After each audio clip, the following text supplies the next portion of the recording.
If you're planning on starting a career as a financial professional, there's probably about 4 paths that you can take to get there the quickest and the fastest.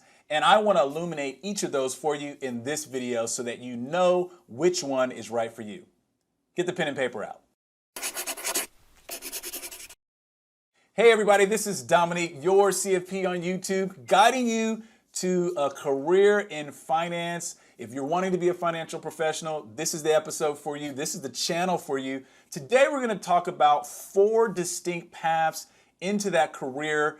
And it really came from a group coaching call that I had with a few individuals. And I want to illuminate or unpack one of those questions that was asked, which was the licensing is like one of the most confusing parts to me right now.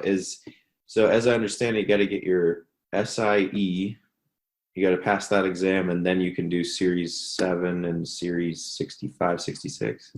Before we get started, I want to give you a little bit more context, because if you're looking to start your own firm and you already work with the firm, you probably need to check out the episode that I'm going to link up in the cards. That would be the best for you. I'm going to mostly go into what I feel would happen if you're a new entrant into the industry and you're looking to come work for a firm or partner with an already existing firm and not start your own. So just giving you a brief history before we hop into these points is that there's really the gauntlet, if you will, or the bridge you have to cross is examination, right? And if you wanted to typically take the 6 or the 7, that meant you were going to work for a broker dealer. And I'm going to get into all these in just a second, but I have to lay the groundwork here. If you're going to work for a broker dealer, you take the 6 or the 7. That gives you the ability to sell their products. If you wanted to give financial advice, you would typically take the 65 and the 63, or I think they still have it, the 66, which is a combination of those 2 exams. That's the one that I actually took. And that would give you the ability to give financial advice. Now, you can do that in a couple of ways. You may be an employee of a firm, like an independent firm, or you may be an investment advisor representative, an IAR of a broker dealer. So those are a couple of different ways. Now, just recently, they have a new exam. It is the Securities Industry Essentials, the SIE exam, and you have to take that as a gateway. You can take this without being sponsored by anybody in the industry. That was another thing. You used to have to be sponsored by a firm before you could take that 766 or any of those other exams. Now, this is an exam you can just take in order to give you kind of an entrance, a refresher into what the industry looks like. You're still going to have to take those other exams. But this one is a way that you can go ahead and get that license out the way. And I would imagine that this will start to become, a barrier to entry for people that are more serious about this career, that employers will require you to take this first before they look at you or before they maybe even consider you for employment. So this is something you want to keep on your radar. Now, let's actually get into that pathway. Okay, so in a typical pathway, there's going to be 4 channels that you can use in order to get here. It's going to be the bank channel, or commonly known as the wirehouse channel. There's also going to be the broker-dealer channel. That's the probably the widest path and the most common. There is the independent channel, and then there is the hybrid channel. So let's go over those all 4 real quickly. So the wirehouse would be something similar to Morgan Stanley or Goldman Sachs or Merrill Lynch. They hire you in and they put you through a program, and after the program is done, during the program you'll probably get your licenses and things like that, and then you will start to serve the many clients that know about that particular brand name. That's a very common channel. Or you may have that particular channel in a large regional bank that's in your area. Next, you're going to have the broker-dealer. This is the channel that I came through, and the broker-dealer is just a firm that is allowed to sell investment products and services. That's all. They are the go-between, if you will, between the retail public and the investment community that makes sure that the product gets from point A to point B.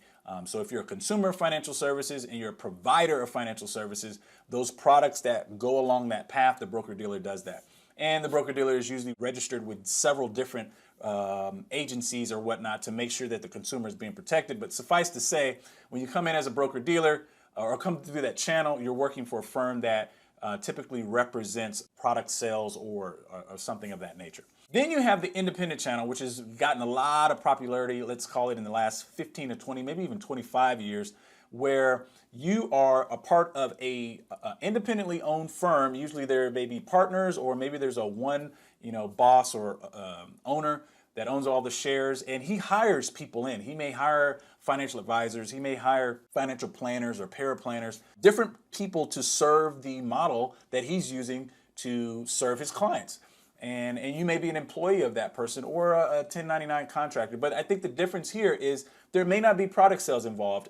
Quite often there aren't product sales involved. A lot of independent firms just sell advice, or they just sell wealth management. With the broker-dealer model, there is no remuneration for the sale of third-party products. With the independent firm, that typically doesn't happen. Now, with the fourth choice, with the hybrid, that's the marriage between the broker-dealer and the independent firm, where you're able to do both. You're able to give financial services advice and charge a fee for that, and you're able to sell products. This is commonly known as fee-based versus fee-only. Now, another nuance along this path is what's going to be the difference in two standards. This will be the fiduciary standard and the suitability standard. So commonly in the fiduciary world, there will be the independents and the RIAs and hybrids, I would say also. But mostly you will hear independents and registered investment advisories, or RIAs, as those with the fiduciary standard. The others, all the others we named, typically go by the suitability standard. And the reason for this is not necessarily good or bad. That can be a whole nother podcast. But the point is, with the suitability standard, it is a lower standard because you are trying to find fit for product. So think about this in the form of, would you rather have a piece of clothing, particularly a suit that just fits you, or would you want something that was tailor-made and custom for you? Most people would want the custom suit instead of something like off the rack that just fit. That is probably the difference between those two standards. If you're going to work for an independent firm, typically the level and the standard to which you are held is a much higher standard than the standard that you're held to when you work for the broker-dealer. Now you may ask, why is that? Well, it's because of this. When you work for the broker-dealer, your loyalty is not to the client. It is to the firm you are representing. You are representing that firm as a registered rep. That is the title, that's the official title that you're seen by in the finance world. And therefore, you represent that firm and the products and the services that they sell. And sometimes even you have to start to adopt the ethos or the ethics and the morals of that firm. That's the reason why a lot of people break away and start their own, because they can't necessarily continue to stomach, if you will, or put up with the ethics or the morals of that particular broker-dealer, and then they move away because the standard is lower. Now, when you're a fiduciary and you work for an independent firm, well, your best interest is to serve the client. And so you represent the client. Even if you work for a firm, that particular firm is putting the client's best interest first, and that is who you are trying to serve. And so your loyalty is with the client.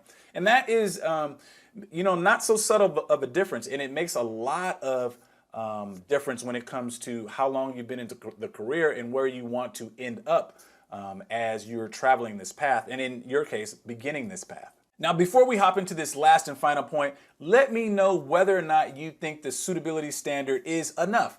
Do you think you can serve clients with just operating under that standard? Or do you think that you should subscribe or ascribe to a higher standard like the fiduciary standard? Leave your comments down in the down below. I would love to read those and hear what you think. Last but not least, why would you choose either one of those four paths? Remember, the four paths are the bank or wirehouse, the hybrid, the independent, or the broker-dealer. Why would you choose any one of those four? Let's talk about that. Why you would choose those has to do with you. YOU. It always has to do with how you can sleep at night, where you can give advice, the sleeve in which you can give advice to your parents, right? I always say that the barometer for any particular advisor when you're selling a product or selling a service is, would you sell it to your grandma? Would you sell it to your parents? And if the answer is no, then you really shouldn't be trying to sell that to anyone else. So I think that at the end of the day, you're going to choose either one of those paths into this industry based on your own ethics, your own morals, and who you are, how you see the world, and what makes you sleep best at night when it comes to serving the interest of others. That doesn't mean there's anything wrong with product sales. That doesn't mean there's anything wrong with fee-based or any of the paths that I named. But each path has to be chosen by the individual because you know yourself best. And what I would also say is sometimes it's okay to compromise, right? For instance, you see me now as a fee-only independent firm. However, back when I started with a broker-dealer, and I had to get my 7 and my 66 licenses, and I had to do that for a while. And that's okay. You know, at some point you may have to do certain things in order to enter into the industry and to get the experience you need. Of course, you don't need to cross any moral or ethical lines when you do that, but you may have to not have the most ideal job or career experience immediately. That may evolve into something that you eventually like and want to do and are passionate about. It's okay if you begin, though, in a not so ideal spot, but you end up where you want to be. So that is the different pathways into this particular industry. Now, you may be sitting there and saying, Dominique, I'm already working for somebody. I've been here about 4 or 5, or more years, and I think I really want to start my own. Well, you definitely want to check out the episode I'm going to link in the cards because I'm going to give you a few things to consider before you make that move to break away. Talk to you later. Bye-bye.